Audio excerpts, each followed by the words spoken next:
Today we're going to be talking about Facebook ads demystified. We've got a lot to cover here. We're going to talk about why we need to be on Facebook ads, how to boost our posts the smart way, when to use Facebook Ads Manager, how to target and test your ads, and which report to use to really drill into the right data. But before we dive into all that, I'm going to share just a little bit about my story. This was me 10 years ago. I had been laid off from my job. I was scared, broke, drunk, and growing out my facial hair. So I did what anyone would do in that situation. I put on a wig, worked my butt off, got a book deal, and blogged as Grandma Mary's social media edutainer. And now this is me today. I'm happy, healthy, and I've had a good waxing. And with the help of Facebook ads, I now have time to hand dry my laundry on the beach.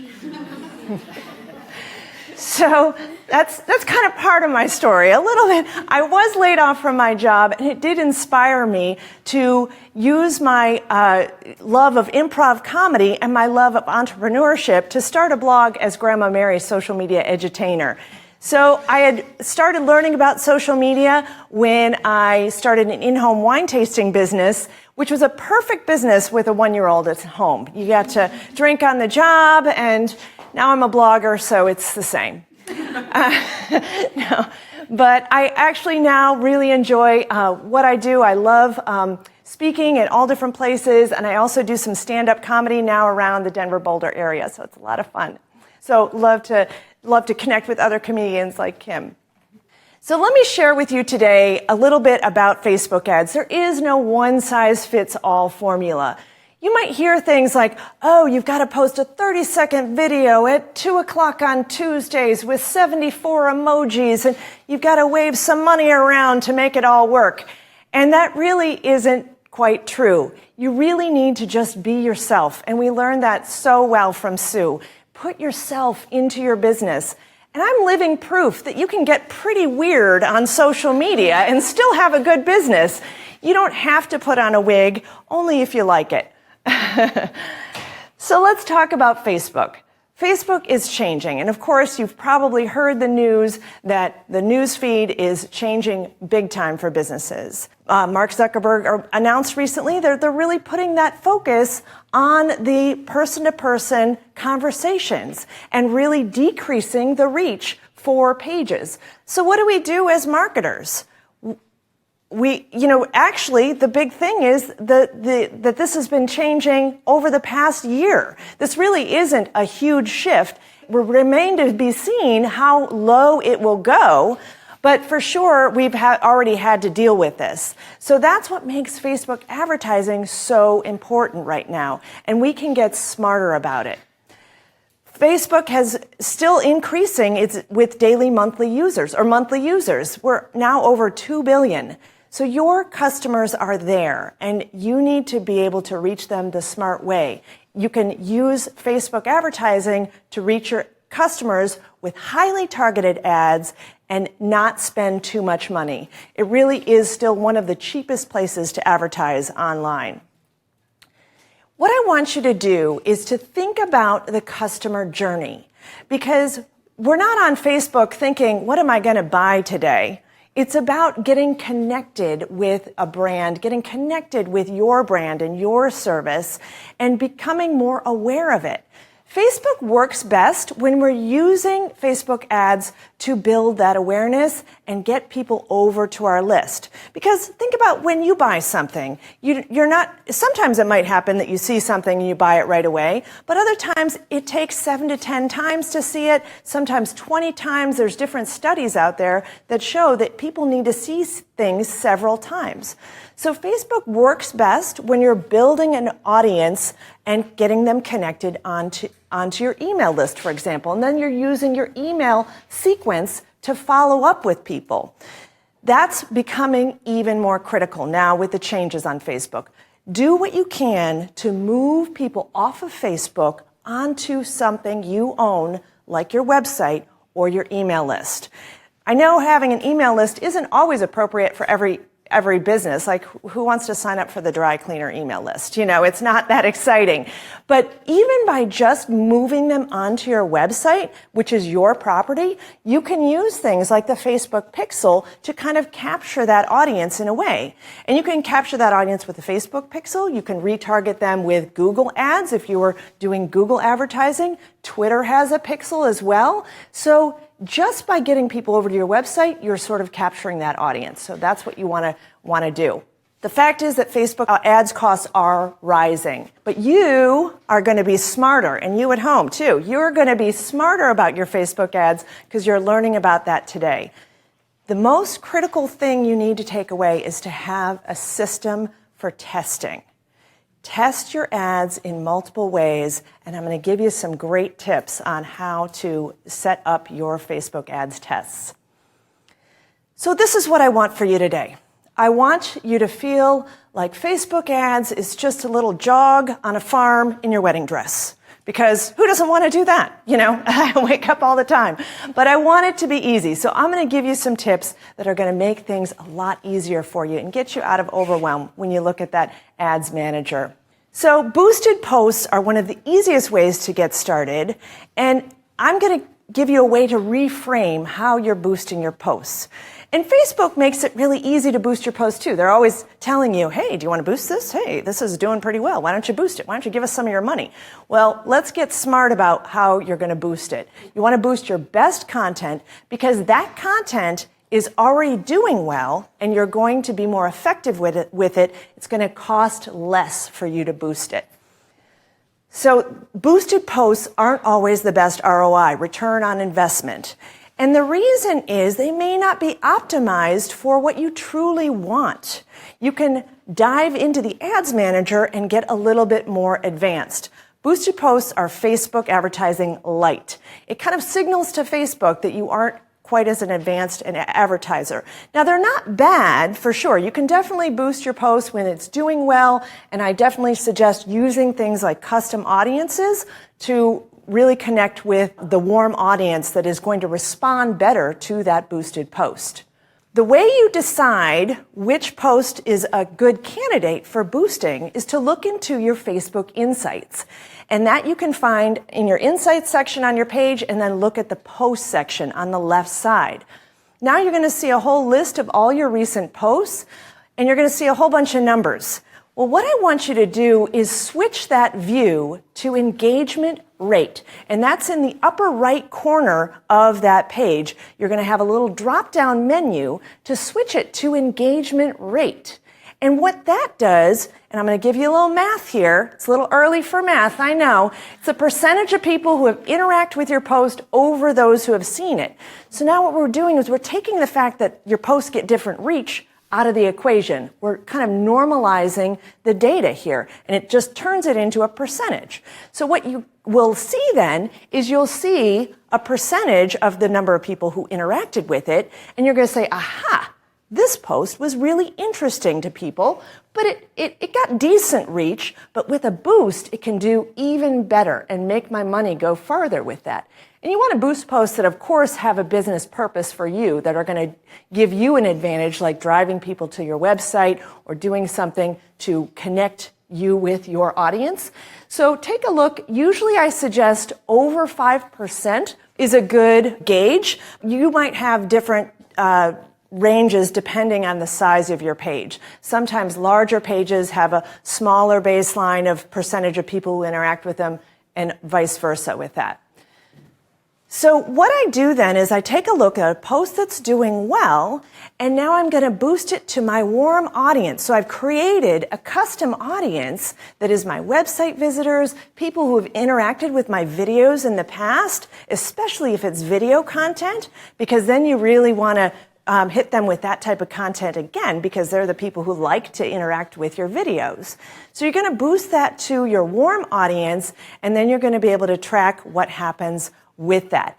Now here's a little example of something I boosted, and this is actually an Animoto video that I made that was super fun.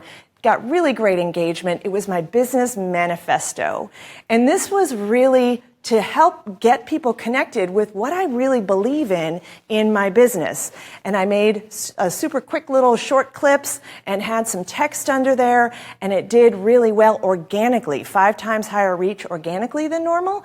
And all I did was boost it with $13. I got 1 cent video views, but my biggest key performance indicator, KPI there, is link clicks. That's what I want. I want to get people over to my website. So I'm watching for things that are getting good link clicks. This got 92 link clicks and did really well. I really should have just boosted that for more. Man, what was I thinking? I'm going to go back and boost that right now.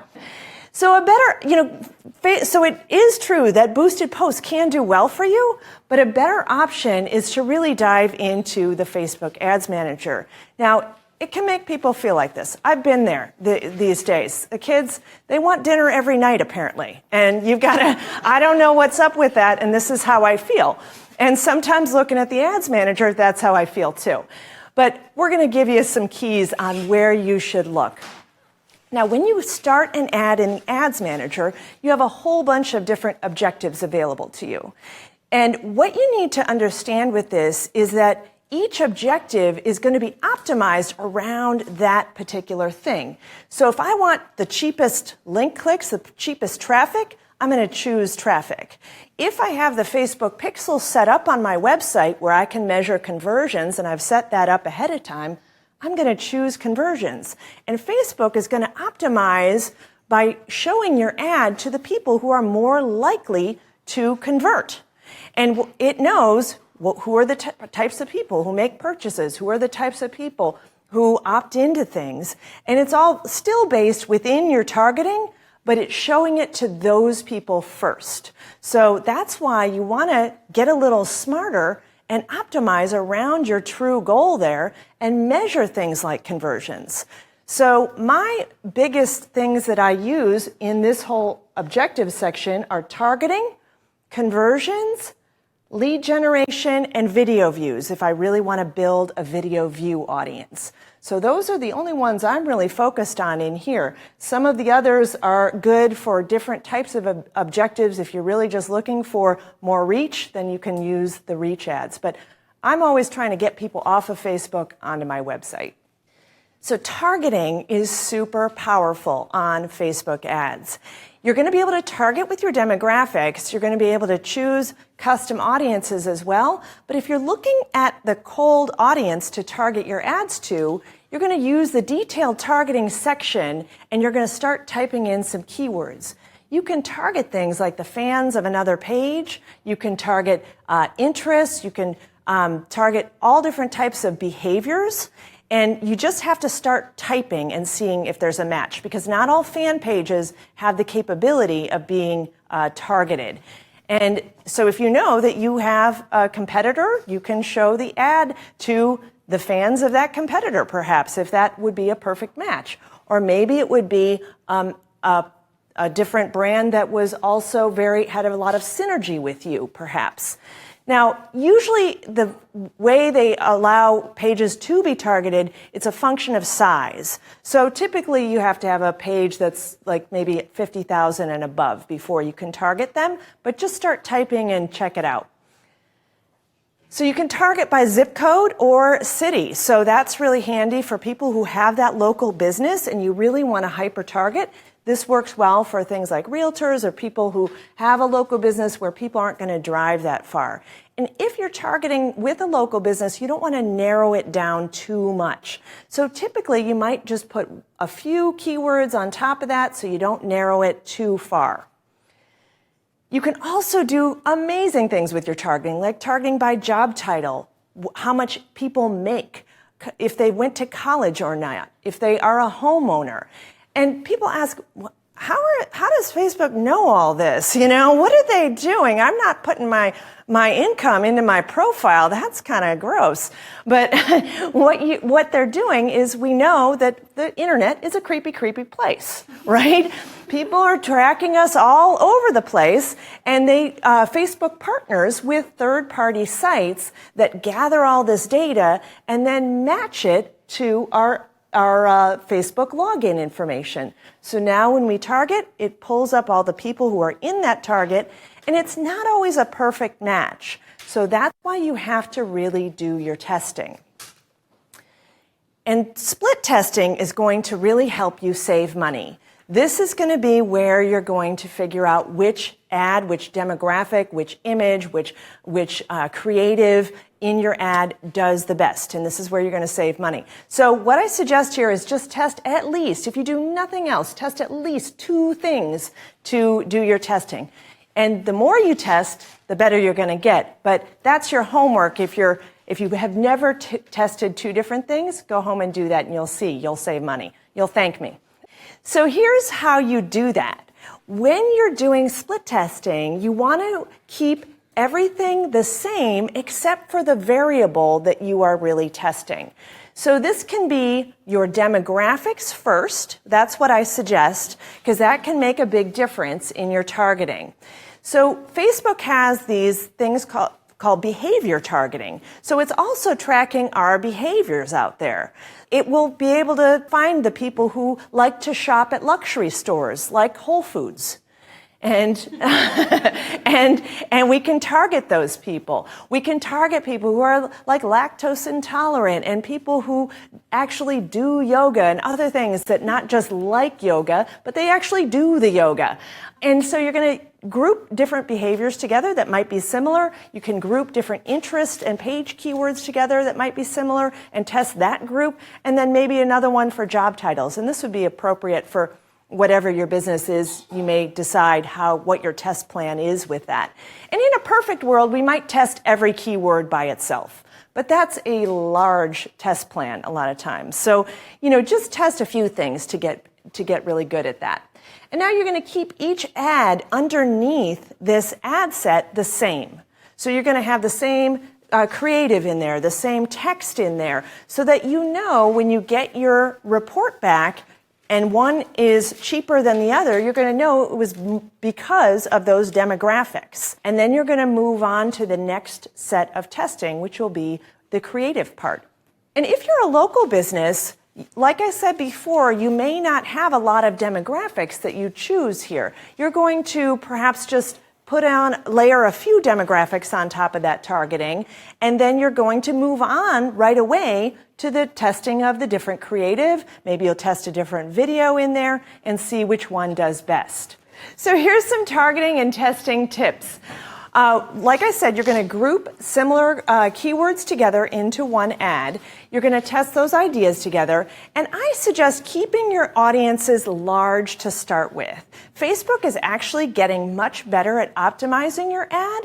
And so you're going to have that fairly open. And then if you really want to get granular and break that up afterwards to really figure out which keywords are working for you, you can. Now, if you're a local business, don't artificially inflate your area and try and go beyond that. I had someone last week at Social Media Marketing World saying, I live in Alaska and I can't make my area big enough. I'm like, you need to just go door to door at that point, really. It's a small area. You're going to run just one ad underneath each ad set because you're going to have more control over the budget and the targeting there, and you're going to know that ad gets the full budget to test it. So you're going to find your best keywords with testing. So in this example, I tested 4 different keywords. One was $2.13 per conversion. Another one is $1.27 per conversion. And it's a little early to do math, like I said, but I'm going to go with the cheaper option, right? Now you're going to test creative. Okay, so how many of you think I tested 2 different the text of the ad is all the same. How many of you think the image with the blue background did better in terms of cost per conversion? How many of you think that? Okay, 1. Okay, good. How many of you think the image with the white background did better? Yeah, that's what I would have thought. I look way cuter in that ad. But the image with the blue background was 30% cheaper per lead.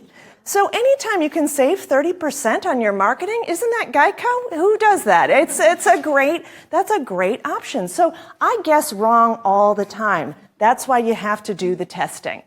Now let's talk about designing your Facebook ad. And this can be a little bit daunting because it's a little scary. What kind of text do I have? What kind of image? If I'm doing video, what do I do? And really it comes down to the testing. But think about catching people's eye. Your goal with your ad is to stop the scroll here. And I'm going to say this again later so it really gets into your head because people are scrolling all the time. The goal is to stop the scroll. And you're going to have text that goes above the image, and then you're going to have the image or video, the creative here, and then the headline actually appears below the image. And you can make the headline a little longer because that's the biggest part of the ad. Remember that 60% or more, actually I think now, are viewing your ad on mobile. So you have to make your ad really stand out on mobile. Make sure that you preview it. You can preview it in the mobile with how it looks in mobile so that your text is readable there. And sometimes using capital letters, using a few emojis doesn't hurt. You have to stand out in that news feed. So here's what this looks like when you're in the Ads Manager. You've got the different sections that go to different areas.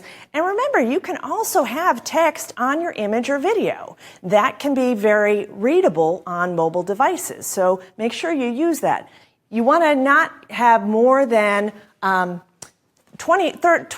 text. It was kind of the guideline. It's now a little muddy, and Facebook will still stop your ad if it has too much text.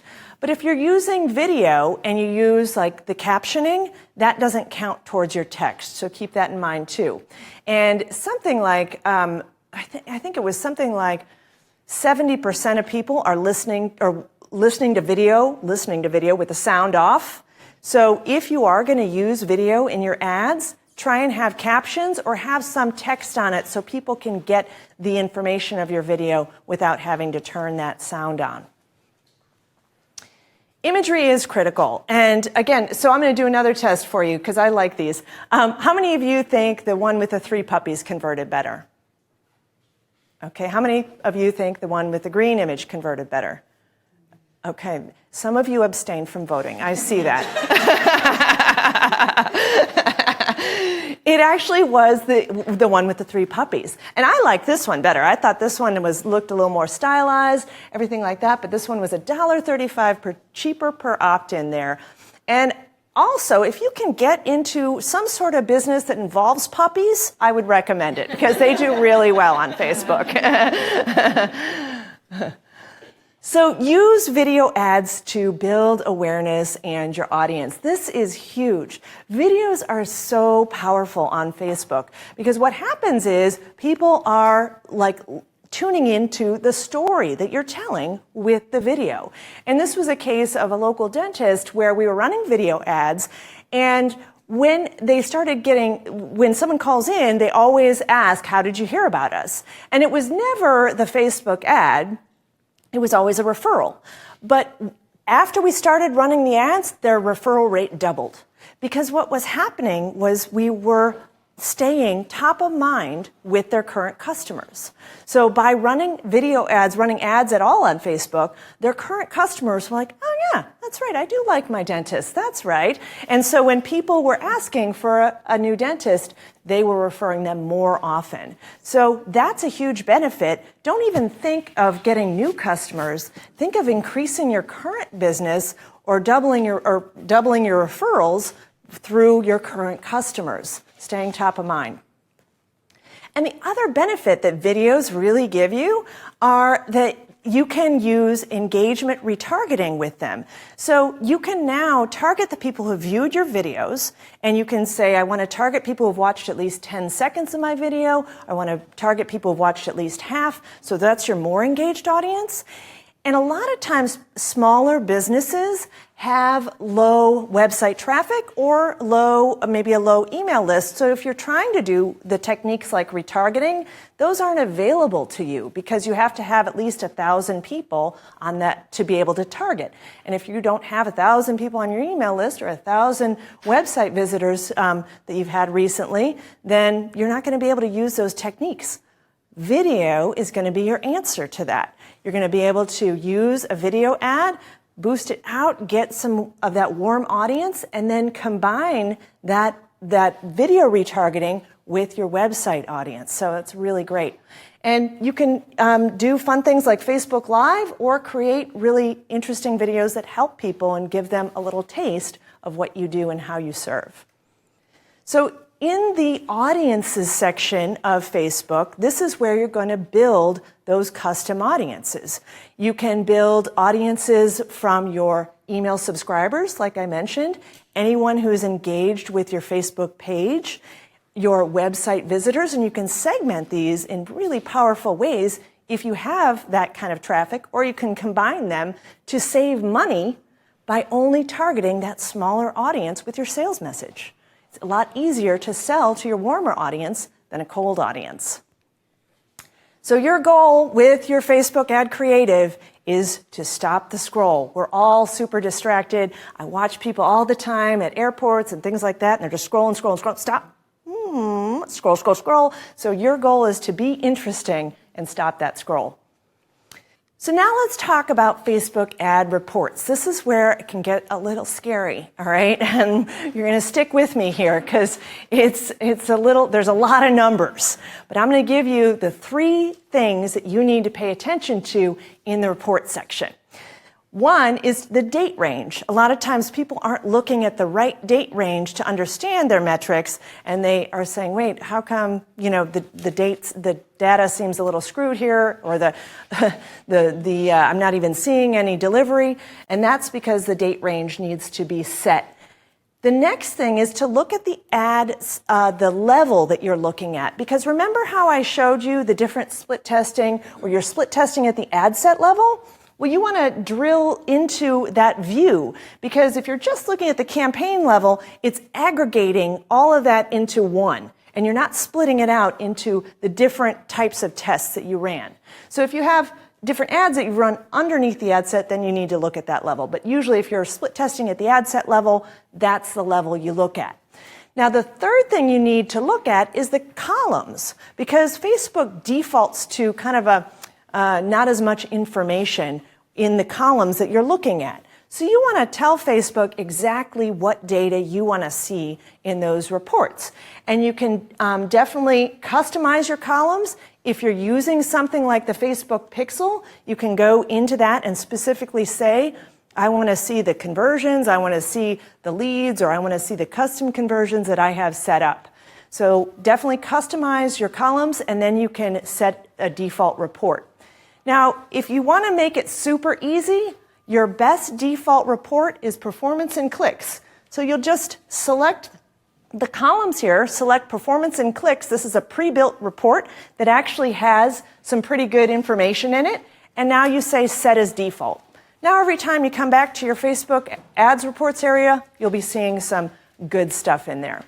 So the final thing that I'm going to kind of talk about here is the Facebook Pixel. This is a little more complex, but it's really, really powerful. So I would encourage you to get the Facebook Pixel installed on your website as soon as possible if you don't have it already, because that is going to be what allows you to do that retargeting, and it's also going to be what allows you to track all the way through the sequence of your funnel if you are having someone purchase a product or subscribe to your email list online. You're going to be able to know when they came from the ad and hit your website, and then if they actually, so if you had a conversion there where they opted into your email list, you could track that, or you can track all the way through the sale. So super powerful technique that allows you to really understand what audience, what ad creative is working best for you. So here's some key takeaways. We want to amplify that content that is already working, test at least 2 different ads, and then watch those key performance indicators to see which ad is performing best for you and determine your success. So I'm going to ask you a question. Who's ready for a little jog?